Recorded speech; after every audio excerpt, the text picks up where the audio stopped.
Eu contratei uma babá para cuidar do meu filho, alguém em quem eu confiava de olhos fechados. Mas o que eu descobri depois mudou tudo. Aquela mulher que cuidava do meu filho também estava cuidando do coração do meu marido. Eles eram amantes. Foi aí que eu tomei uma decisão que ninguém esperava. Decidi retribuir a traição, me envolvendo com o melhor amigo dele. Essa é a minha história de dor, vingança e redenção. Antes de continuar, deixa eu só te pedir uma coisa. Se você está aqui até agora, ouvindo essa história, comenta aqui embaixo de onde você está me assistindo. Eu amo ver gente de vários cantos acompanhando o canal. E se essa história já começou a te prender, se inscreve aqui agora, porque tem muita coisa forte vindo por aí. Quando meu filho nasceu, foi como se o mundo ganhasse novas cores. Era tudo tão intenso, tão mágico. Mas a maternidade também veio com uma avalanche de responsabilidades. Eu precisava continuar trabalhando. Naquela época eu estava numa fábrica, em turnos longos, e não dava para abrir mão da renda. Foi aí que, por indicação de uma amiga muito próxima, contratei a Laura. Ela era casada, parecia tranquila, tinha experiência, e logo se mostrou eficiente.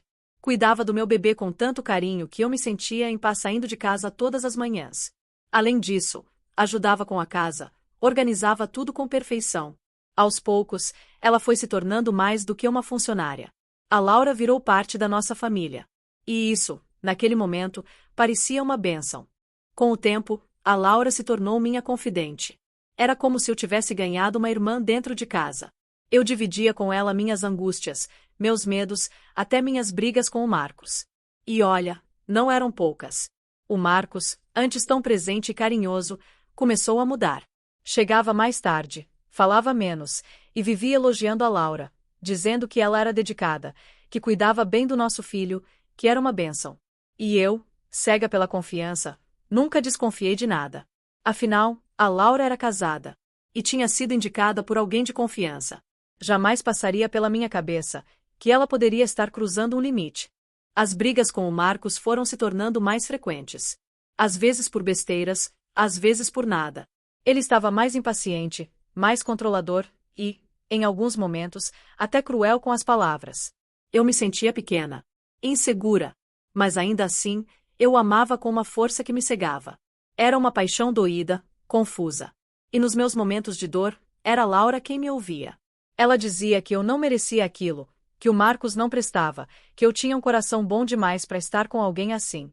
Às vezes eu até me pegava pensando, será que ela tem razão? Mas eu sempre acabava me convencendo de que eram só crises normais de casal. Que todo relacionamento passa por fases ruins.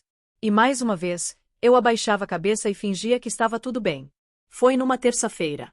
Eu não estava me sentindo muito bem no trabalho, um mal-estar estranho, e resolvi ir para casa mais cedo. Quando cheguei, o Marcos já estava lá. Estranhei na hora. Ele sempre chegava às 6:30, e ainda era pouco mais de 5 horas.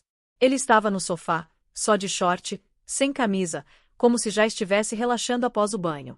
Cumprimentou-me de forma rápida, meio nervoso. Algo na expressão dele me incomodou. Fui direto pro quarto, a cama estava toda desarrumada. Algo ali estava errado. E antes que eu pudesse processar, ouvi a porta do banheiro abrir e vi a Laura saindo, com o cabelo molhado e uma toalha na mão. Ela ficou paralisada ao me ver. Eu gelei. Aquela cena me engasgou. Mas eu não disse nada. Apenas olhei para os dois. O clima ficou pesado. Muito pesado. E ali, pela primeira vez, uma dúvida real nasceu dentro de mim. Uma dúvida que eu nunca mais conseguiria ignorar. Depois daquele dia, eu não conseguia mais olhar para Laura ou para o Marcos da mesma forma. Algo dentro de mim havia mudado. Eu comecei a observar, em silêncio, cada detalhe, cada olhar, cada atitude.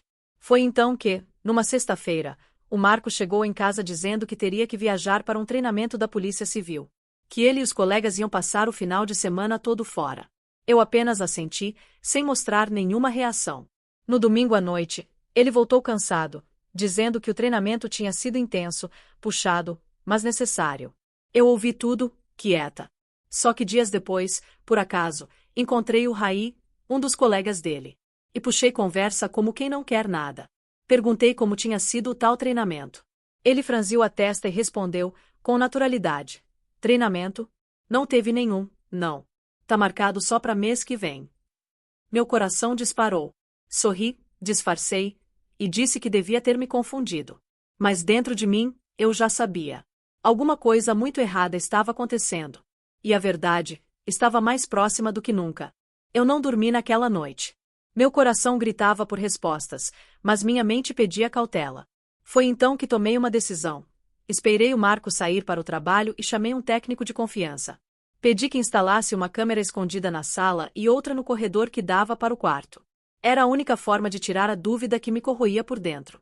Durante uma semana inteira, eu assisti às gravações todos os dias, como quem busca uma agulha no palheiro, até que eu vi o Marcos e a Laura, juntos, dentro da minha casa, rindo, tocando-se, beijando-se, como se aquilo fosse natural, como se eu não existisse. Eu fiquei em choque. Tremi, chorei, gritei sozinha no escuro da sala. Era como se meu peito tivesse sido rasgado. Mas mesmo assim, eu não falei nada. Apenas levantei no dia seguinte, olhei para eles como se nada tivesse acontecido e comecei, em silêncio, a preparar a minha vingança. No dia seguinte, chamei a Laura e disse que ela não precisava mais trabalhar ali. Falei que tinha arrumado uma creche nova para o meu filho, mais perto do meu trabalho, para facilitar a rotina. Fiz isso sem deixar ela desconfiar de nada, mantendo a voz calma, sem revelar minha raiva.